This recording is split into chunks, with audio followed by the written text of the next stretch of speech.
Hey, what's going on, YouTube? Oh my goodness, I got a little warning here. Remember to guard your privacy and abide by your community guidelines. YouTube is warning me to.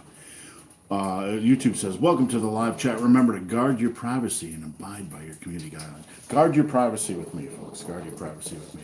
What's going on, everybody? Jumping in a couple minutes early today. What's going on? Good morning. Jumping on a couple minutes early. Me and my wife are going to go to the ballet today and do all that cultured stuff. What's going on, Winter? We're going to do some cultured stuff down in Lexington, Kentucky. We're going to see a ballet in Lexington, Kentucky. So I got my hoo-hoo of coffee. I'm going to be doing a live video. I don't know, might be short today. I'm going to do a shorter live video so we can get out of here because we're going to do a date day. So if you got a question, post it up. If I miss your question, don't get your question, head on over to Instagram at Ben the Barman, and send me a DM with your questions. I try to answer everything. Yes, my Instagram is private. Yes, my Facebook is private. I have a very strange, epic level stalker, cyber stalker, who is going through my friends list when I had it not private and harassing people, telling them that I was a bigot because I believe that fat and obesity is unhealthy. And somehow that was harassing women. So what's going on, guys? What's going on, Chad, Mohab? Mohab, if you guys got a question, post it up. Just a reminder, if you're interested in some coaching, I have a free first month. You can message me over on Instagram at Ben the Barman, and I'll give you the details. It's full hands-on coaching, none of this bull crap like this female lifter fitness chick who basically takes people's money and it doesn't help them at all. So how's everybody doing this morning? Mohab, how can I improve the function of the thyroid gland? I have no idea. That's not in my lane. That's nothing I know anything about. So I try to stick to only topics I know stuff about. A lot of people in the fitness industry will try to baffle you with BS and they'll try to answer every possible question, act like they know everything about everything. I have no idea. Absolutely none. And sorry. So let me slurp on camera. How's everybody doing this morning? It's freezing here. I'm not in my office this morning because it's probably like 400 degrees below zero down there. Winner says, Olympic lifter physique without doing Olympic lifting. It's basically the same as a physique of a natural bodybuilder, really. I mean, go to a natural bodybuilding contest. It's basically the same thing. You got to understand, though, that a lot of these Olympic lifters that you see at the top level might be taking a little bit something. You know, they might be taking a little bit of something, especially if they're at the top level. Now, a little bit of something will give them those more fuller, rounder delts, those traps. Even 10 pounds of muscle mass will give them a little bit of advantage. So, what's going on, man? On a mission, Omar, how's it going today? We just rolled out of bed and we are headed to Kentucky. If I can get this thing to focus, we are headed to Kentucky to go see the ballet. Charles, can you do a cut in the middle of a bulk? You can do anything you want, really. I really, for men over 40, I really don't like the concept of bulking. I like the concept of, it's okay to slow bulk to eat a little bit above maintenance, but you really don't want to gain a lot of weight. But the thing is, and the thing I always tell people, if you're not happy with your body fat levels, you should just knock that out now. You should just knock it out now. So no matter where you are on your journey, if you don't like what you see in the mirror as far as body fat, go attack it, go get that off your body, and then move on and resume the muscle building process. So that's my best advice. Chad, max 1 rep bench is 230. I want to get that to 5x5. What's a good weight to start? If you want to get 230 pound 1 rep max to a 5x5, I would drop down to probably 175, maybe 165. Now, here's what I would do. I would take 165 and do 5 sets of 5. But on the last set, I would do as many reps as you can. Now, on that last set, if you can get 7 to 8 reps, then I would add 5 pounds the next week. And I would back that up with probably 3 sets of 10 of close grip bench press, 3 sets of 10 of dumbbell bench press, maybe a machine chest press, some push-ups, and one more tricep exercise. So I hope that helps. Good morning, Jeff. Good morning, Chris. Chris says, been wondering whatever happened to restricted blood flow training. That flies by my windshield like a bug. I don't know, every 3 or 4 months. And people, naturally, I mean, the stuff people try to squeak out 1/10 of 1 gram of gains is really ridiculous. I mean, the amount of somebody's going to hate me over this, but the amount of effort you put into that stuff versus any perceived or potential benefit is extremely ridiculous. I don't, it's just utterly ridiculous. Just go lift some heavy weight. I mean, seriously. And people will say, "Oh, you're just some old school, dickhead who doesn't know." So I'm an editor. That's what I do for a living. I'm an editor. I might just be a dipshit on YouTube, but for work, I edit articles. I edit words, and I see all the studies, and I see all the slants, and I see all the perspective, and I get a very wide range of information. And in lifting, sometimes we want to chase the 1/10 of 1% instead of focusing, on something that is more solid return on investment, and that is getting a lot stronger than we are now. The guys that I see interested in blood flow training, blood flow restriction or whatever, they're not generally, 90% of them very strong to begin with. So I'll just leave it at that. What's going on, Chad? Guys, I'll be here for about a half an hour this morning. We're going to cut it a little bit short. So if you have a question, just post it up. I'll try to get to every question. I jumped on a little bit early today because I'm trying to get a head start on the day. So I may have caught a few people off guard. Let me grab some coffee here. If you guys forget, I'm here every Saturday morning at 10 a.m. Every Saturday morning at 10 a.m. Eastern. Unless I'm sick or, something happens, I'm usually here at 10. One time I think I slept in and jumped on at 11, but don't hold that against me. All right, Mohab. What are your thoughts on doing bodyweight pistol squats and box jumps only for someone who is still young, and of course other bodyweight leg exercises? Yeah, I mean, absolutely. Go do it. I mean, one of the things I try to when somebody talks to me about young lifters, they really should just spend some time doing bodyweight stuff. That doesn't mean they can't mess around with dumbbells. When I was training my daughters, I would have them do some dumbbell work. But we'd also work on, mastering your own body weight. Squats, bodyweight squats, lunges done properly, jump squats, burpees, things like push-ups. You can get them on a TRX and do TRX rows and TRX pull-ups, TRX push-ups and jumping jacks and all kinds of things. Absolutely. It's a wonderful way to train. It's a wonderful way to build your fitness level. It's a wonderful way to kind of start to learn how to squat. I'm not sure for somebody that's learning, I would be doing one leg exercises. I'd rather see them get a good command of 2 leg exercises, if that makes sense.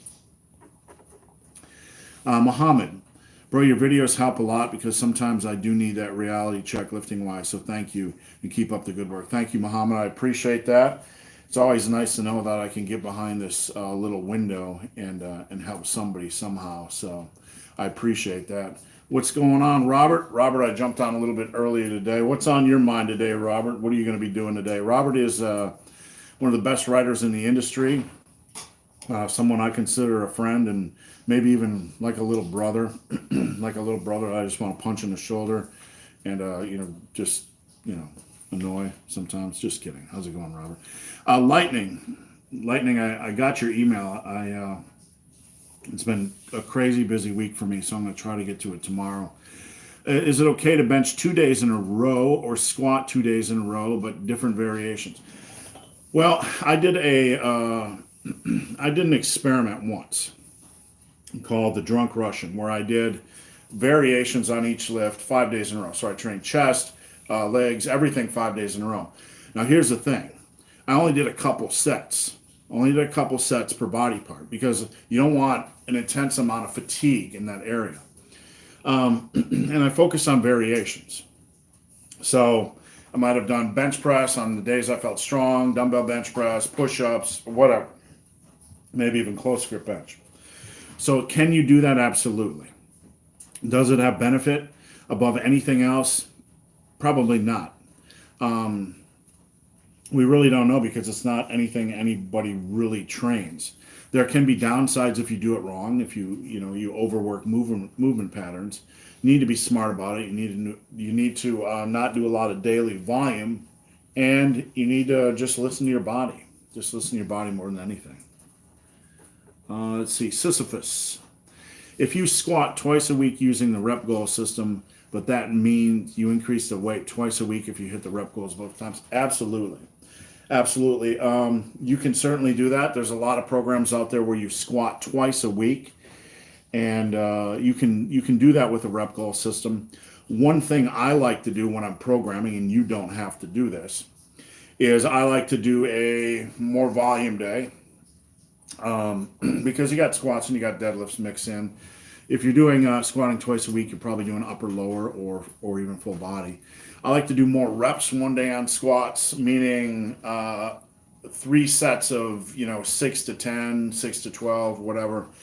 And then on the second day, I like to do a set of 20, 2 sets of 15, something like that. So I like to lighten the weight a little bit, but still maintain a degree of intensity. So you certainly can squat twice a week using the rep goal system. If you hit your rep goal, absolutely progress. That's the beauty of auto-regulated progression. When it tells you it's time to go, you just go and listen to your body. So absolutely. Let's see. Chris was just listening to the podcast till the big hairy ugly dude drew me away. Robert has the supplement engineer has a podcast, and Robert, if you're still watching, I encourage you to drop the link to your podcast down below in the comments section so anybody that's watching this can check out the link to your podcast. I was on his podcast once. I was sleepy AF. I was sitting right here at my table, my dining room table. I'm sitting at my bar right now. That's my dining room table. So I've actually let you enter the secret house of the big hairy ugly dude. You can see an owl up there. You can see an owl right here. It's all making sense now, isn't it? All right. So Robert's working this morning. Let's see. Nama, the boss. If you're doing full body 3 times a week, but don't get much daily activity in due to sitting all day, is it okay to still go up for 30-minute brisk walks? Yes, absolutely. Life is about activity. Movement is life. Lifting alone is not a sufficient mechanism, is not a sufficient amount of activity weekly. Everybody should be doing some additional movement, walking, hiking, cardio, bowling, I don't care what it is. Extreme acts of sex, whatever you're doing. It doesn't really matter. You need to be doing something else other than just lifting. You need to get that heart rate elevated. And a lot of people fear that if they do that, if they do any form of activity, that they're going to lose gains. This is nonsense. It might take you several weeks for your body to adapt, but you will be fine and you will be healthier. So just keep that in mind. Raphael, moved to a new area for 6 months. Only one gym around and it doesn't have a squat rack. Only Smith machine advice. That's what would I'm asking myself, what would I do? If I didn't have a squat machine, or if I didn't have a squat rack, there is a way you can use a Smith machine to squat. Generally, your feet have to be a little bit forward. If you do that, I would definitely take some time to get to know the Smith machine and do it for volume, 10, 15 reps per set rather than heavy weight. Maybe superset that with body weight lunges. If honestly though, for me personally, I wouldn't touch the Smith. I would go over to the leg press. I do a lot of volume on the leg press, probably supersetted with leg extensions or body weight lunges. That is what I would do. You can also do goblet squats, which are certainly no replacement for back squats, but it'll keep you squatting. It'll keep you thinking about the squat form, and it'll help you when you return to squats. So, Tufa, thank you for the time you share with us. Made a lot of improvement with your tips and advice. Thank you. I appreciate everyone's support. How would you program sprints in with a full body 3-day split? Well, the thing I would consider when doing sprints or any type of intense physical activity is I want to be recovered before my next squat day. I want to be recovered before my next deadlift day. Now, what I would do is do them, let's say you're training Monday, Wednesday, and Friday. What I would do is do them Monday after your workout or first thing Tuesday morning. Because if you do them first thing Tuesday morning, then you got all Wednesday and then to Wednesday afternoon, assuming you work out in the afternoon, to recover. So I would do them either after a workout or first thing in the morning, the day after a workout. You want to leave some time for your legs to recover. So when you go back into the gym and you're doing squats and deadlifts, you don't feel rough. We got somebody walking up behind us. She's in the bathroom getting all pretty. I'm just out here looking like a big, sweaty, hairy thing. Patrick, thoughts on the hook grip? I know it's a general question, just curious on your take. Patrick, I have a lot of friends who mess around with the hook grip. It's not something I talk a lot about on this channel because, quite frankly, it doesn't feel good for me. I got these big old sausage fingers, and it just never felt good for me. So it's nothing I focus on. If you want to try it, go ahead and try it. I suggest that you don't use it on really heavy deadlifts until you have it down, because we do not want the bar slipping with heavy weight when it is off the ground, and a chance for our back to twist or turn with that heavy weight. That's just a bad thing. So get it down before you use it on heavy weight. That's the only thing I'll say about the hook grip. Guys, I will be on for another 15 minutes. If you have any questions, try to squeeze them in. This is my lovely wife, Fiona. We have a matching hoo-hoo. Secrets revealed. My hoo-hoo is bigger just because I'm bigger and uglier. Mine has big eyes. Yeah, it's all right. So, all right, where were we? Adonis. I love your book, Massive Iron, and wanted to run one of the 4-day bro splits, although full body scientifically is more optimal. Can I still run a bro split over? Absolutely. Optimal, I want you guys to know, and you guys know how I feel about this. Optimal is up here. Optimal is up here. I ran a bro split for my first 3 years of training. I made amazing gains. Absolutely, I ran a bro split for my first 20 years of training and made amazing gains. In the long run, when people talk about optimal, on paper, it's one variable, muscle protein synthesis. It's one variable they're looking at. And scientifically, it makes no sense to just look at one variable of lifting when we're considering optimal. All right, there might be, in a car, there might be an optimal transmission setup. All right. But when you look at the engine or you look at the other parts of the vehicle, the tires and all this other thing, you might have to change that a little bit. All right. So you can make, look, I know this from personal experience. I've been in the fitness industry a long time. I've worked with top level bodybuilders, people that did body transformations. 99% of them use full body workouts, or excuse me, bro splits, and they look amazing.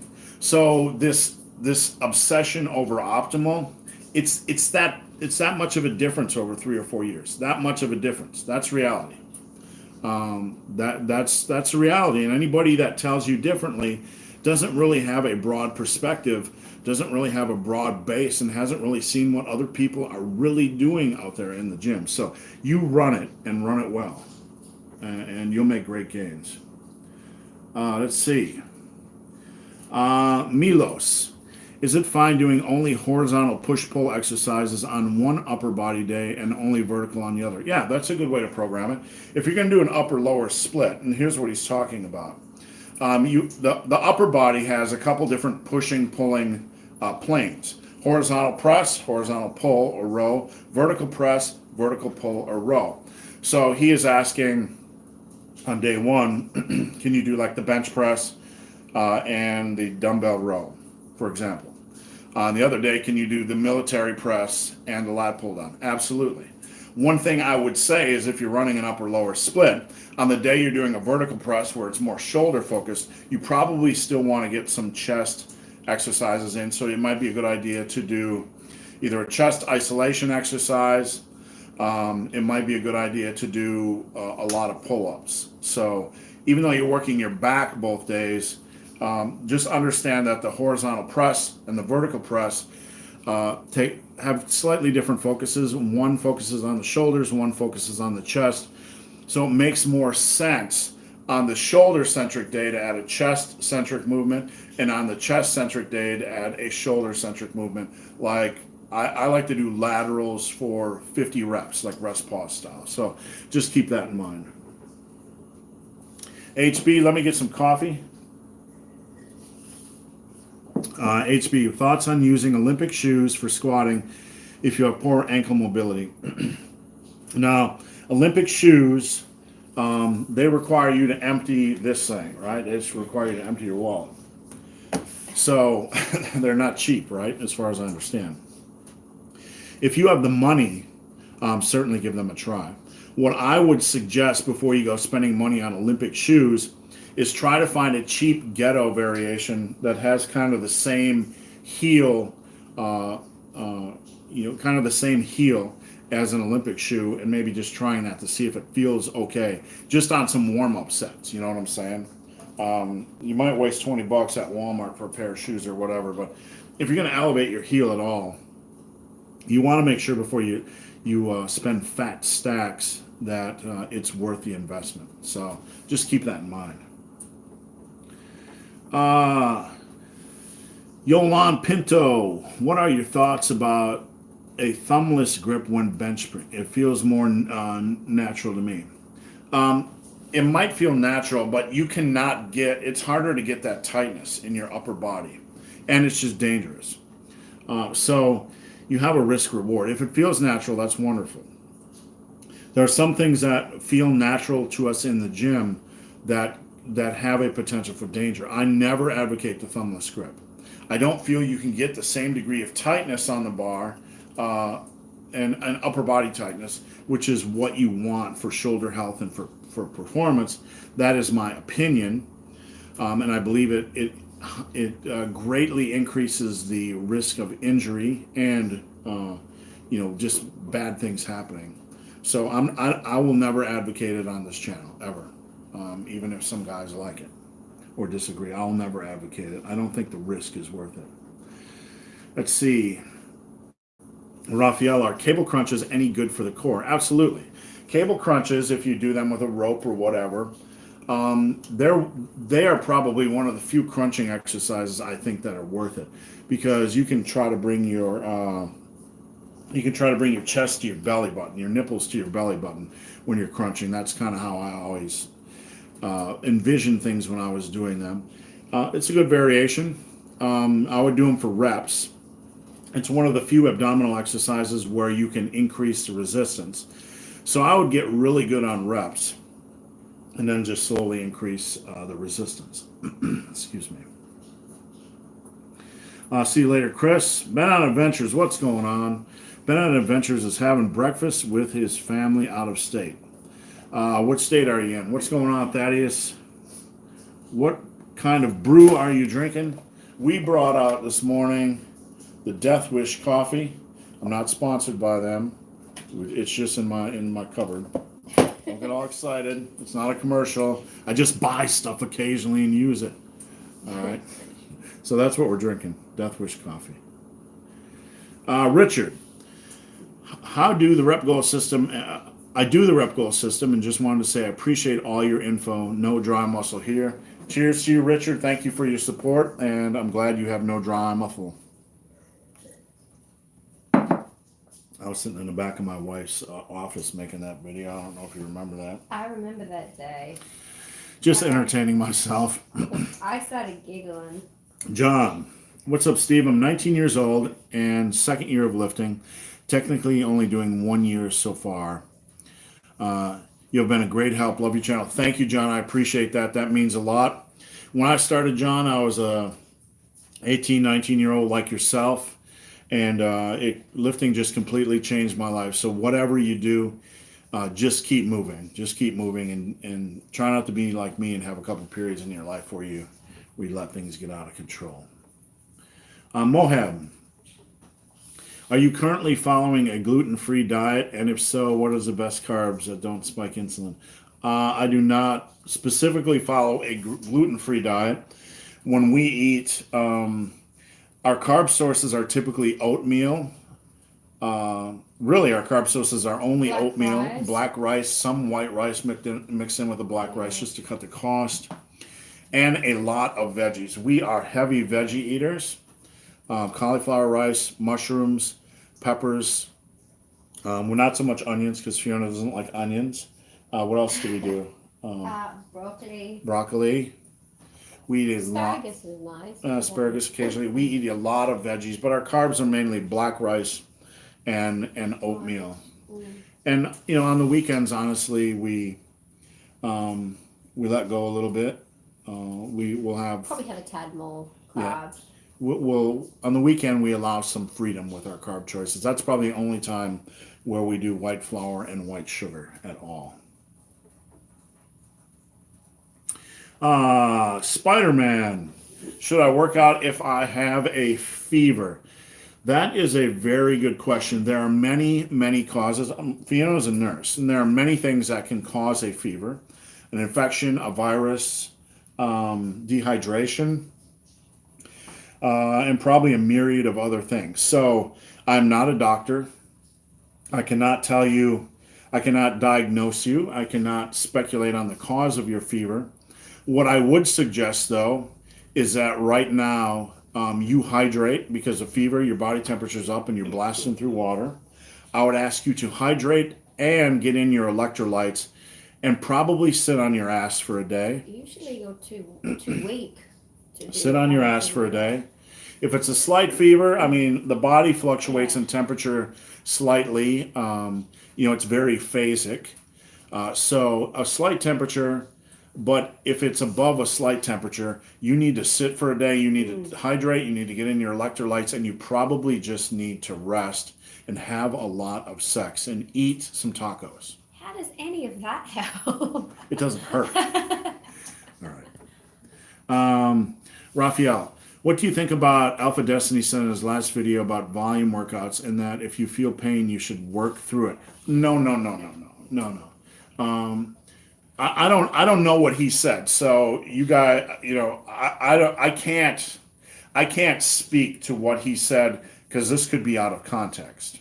All right, but if you feel any form of pain in the gym, you don't work through it. Now there's different levels of pain. There's like when I'm doing a 50 rep set of push-ups, there's going to be like pain, challenging pain, but it's not like physical pain, right? It's just like a pump and physical intensity. When we ran our marathon, the body's kind of battered a little bit, but there's not pain. So we need to understand what we're talking about here pain-wise. You don't train for pain, you don't train for punishment. Okay? So I do not know what he's referencing. I do not know the context. He is somebody that I respect in this industry, so I'm sure the context might be a little bit overboard, but I made a video about this a couple days ago. I don't remember when, but most of you guys don't work hard enough. Most of you guys need to push a little bit harder. Most of you guys stop when you feel a little bit off or a little bit challenged in the gym. that's not pain.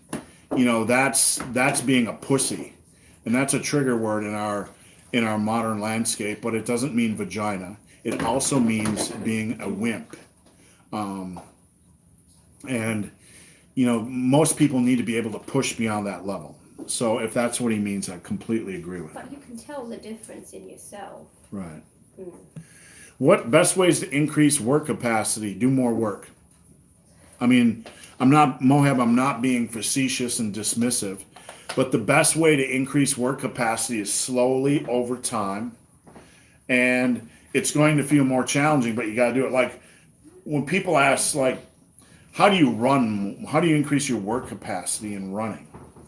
Okay, you might run 3 days a week. You might run Monday 10 minutes, Tuesday 12, Thursday 15. Okay, and then the next week you might do 10 and a half, 12 and a half, 15 and a half minutes. You got to have those slow, gradual increases. And when you increase your work capacity in the gym, you're going to feel like crap. Okay, you're going to feel like holy crap. Your body will adjust. You know what though? It might take years, but that process of challenging yourself is what's going to change you. So the only way to increase work capacity is probably slowly over time, and to suck it up and just do it. You know what you need to do, just do it. And your body will adapt. Robert says volume is the primary driver of hypertrophy, provided the load is sufficient. Multiple studies are demonstrating this now, and it's something, if you watch my channel, that I've talked about over and over again. The core of hypertrophy is good exercise selection, progressive overload, and what do I always say? A reasonable volume. Too many of the guys in the gym are doing an unreasonable volume with a challenging weight. They're not doing enough volume with a challenging weight.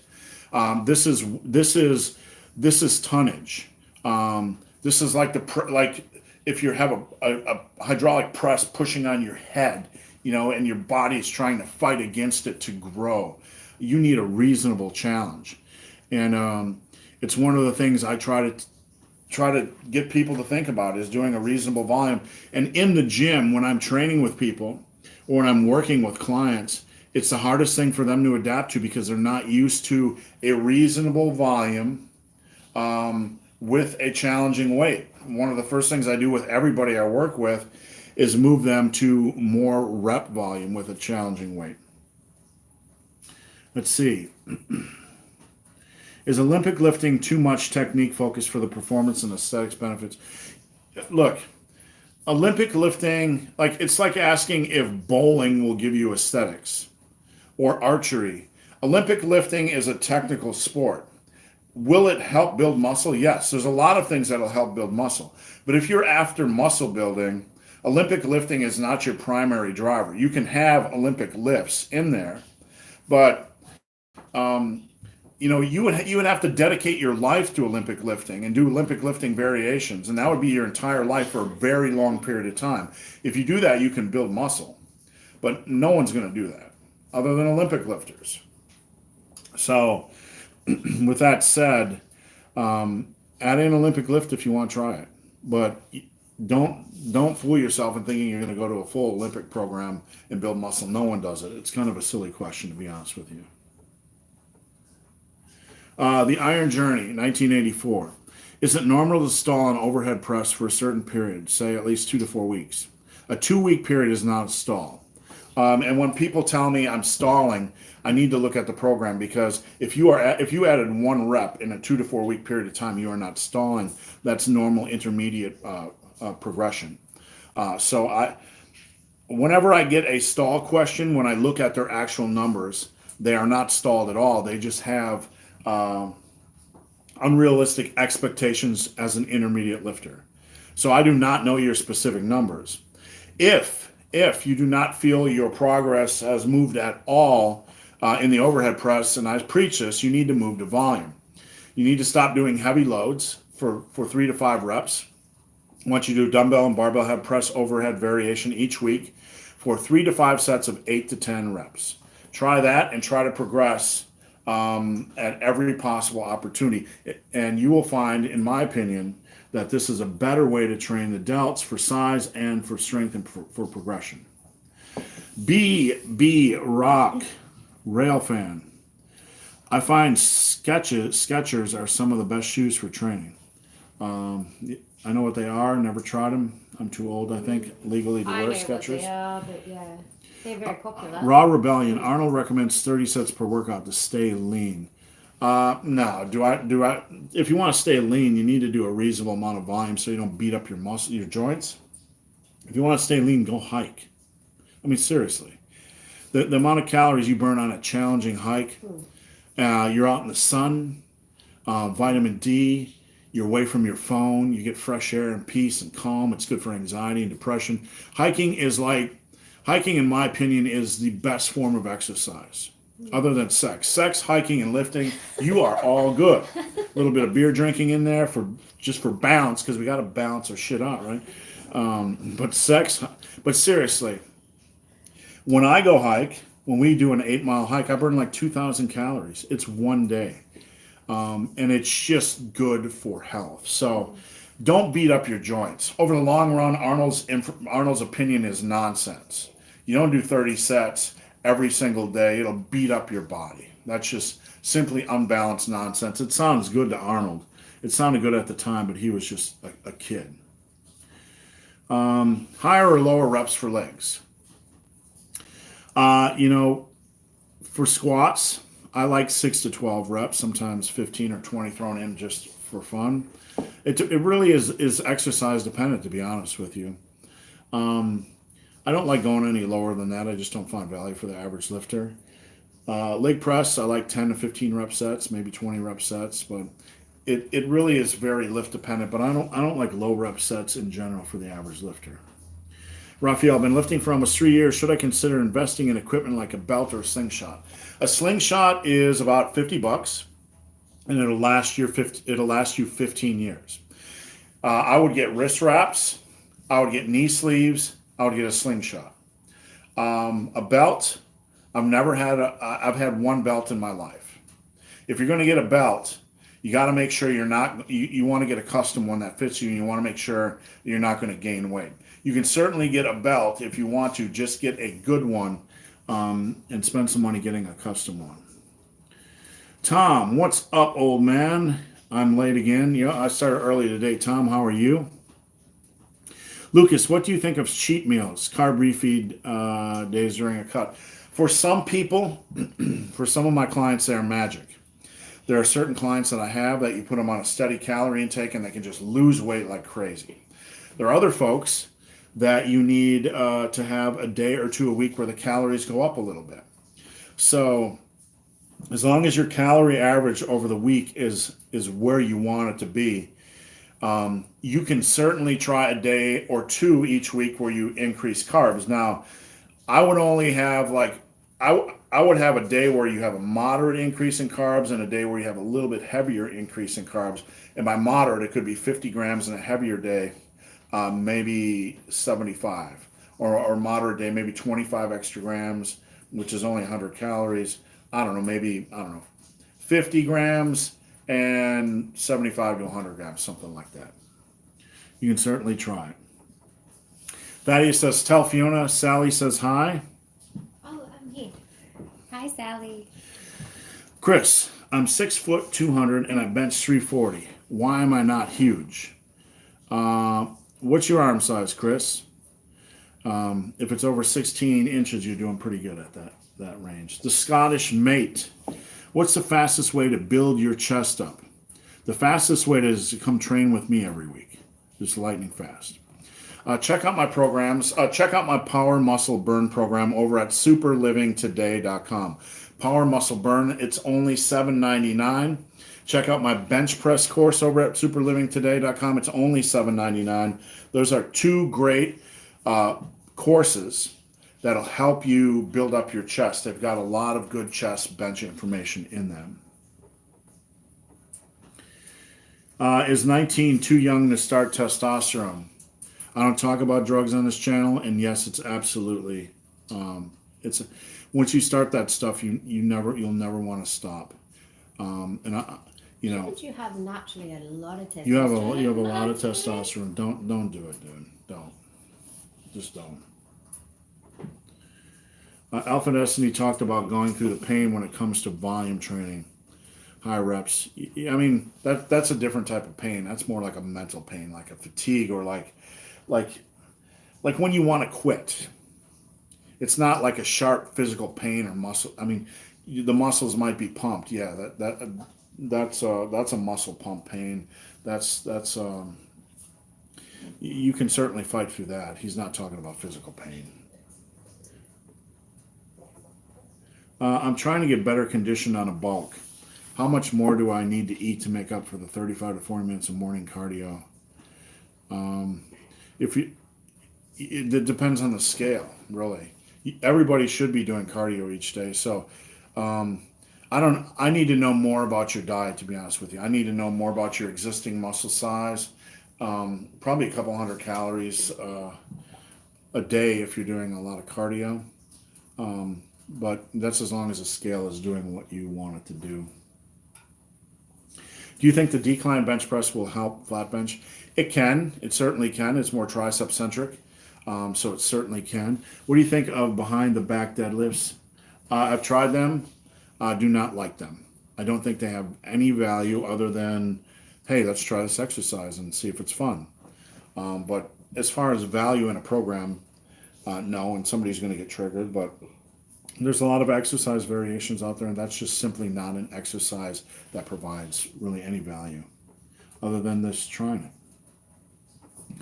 Harut, for skull crushers, what are the pros and cons of using a barbell versus easy bar? Generally, with a barbell, you're in a static position, and you're going to get a lot of pressure here because you're forcing your hands out, and you're forcing this internal rotation. It's just not good on the shoulders. Here, it's just a more natural position for the elbows and the shoulders. So I don't think a barbell is a good thing to use for skull crushers. Best 3-day program to get 225 bench and 315 squat. Nisi, the best program is to check out my books over at superlivingtoday.com. My book, Massive Iron. It's got like 20 different programs. You can also check out my course, Power Muscle Burn. That will help you as well. For someone with poor shoulder mobility, is it worth using safety bar squats, landmine press, and Swiss bars? Yeah, if you have shoulder issues, it's worth trying any variation that might be more shoulder friendly. Absolutely. BB Rock, if you're doing bent rows, heavy shrugs, T-bars, and squats, why would you even need deadlifts? It's not overkill. Deadlifts are the king of all exercises. Deadlift is a hip hinge, and I've talked about this before. For back, you need a vertical pull, vertical row, horizontal pull, horizontal row, and a hip hinge. The deadlift is a king of all exercises. It should be first in your program. It's not overkill. You need a deadlift because it is by far and away the best back builder. What's going on, Amy? Early stream meant I could watch before work. How's it going, Amy? I hope you have a good day out there and it's not too cold. Ranger Rider, not to bother you, but can you please shout out my channel? No. Don't use me to grow your own stuff. I worked my ass off to build this channel. And if you want to build a relationship with me, then I will build a relationship with you. But do not try to use this channel to grow your own stuff. That's not how the game works. In fact, I'll probably block you. Dev Thompson, a massive 6 is okay to do hammer strength instead of dumbbells. Absolutely. What about the Jefferson deadlifts? I don't like that at all for the knee. I just don't. The difference in the way the setup is and the way your knees are at, it just scares the living crap out of me. I'm just being honest. Do you like touch and go deadlifts? No touch and go deadlifts ever. No. You need to reset your form on your deadlifts. You're going to beat up your lower back. Jerome, I work out biceps almost every workout session and never feel sore the next day. That's okay. Soreness is generally not muscle. It's generally fascia, connective tissue. That's why each muscle group gets a different degree of soreness. fascia or connective tissue has 9 times more sensory neurons than muscle tissue, so it's more prone to pain and soreness and stiffness. When you feel stiff after sitting all day, it's generally not the muscle, it's the connective tissue. It kind of like just solidifies, and you need to kind of loosen it up a little bit. So don't worry about soreness. That's generally not an indicator. Just continue to use progressive overload. All right, guys, that's it for the questions. I'm going to head out. We're going to head to the ballet in Lexington today. You want to come over here? Yes. And we're going to head out, but I appreciate everybody's support. I'm here every Saturday at 10 a.m. Eastern. And if you need coaching, I do one-on-one coaching. First month is free. Head over to Instagram at Ben the Barman and send me a DM, no catch. And if I missed any questions, you can just head over to Instagram at Ben the Barman. You got any words of wisdom before we go? Stay sexy. Stay super sexy. I sound funny. You're Australian. It's your accent. All right. Take care, guys. See ya.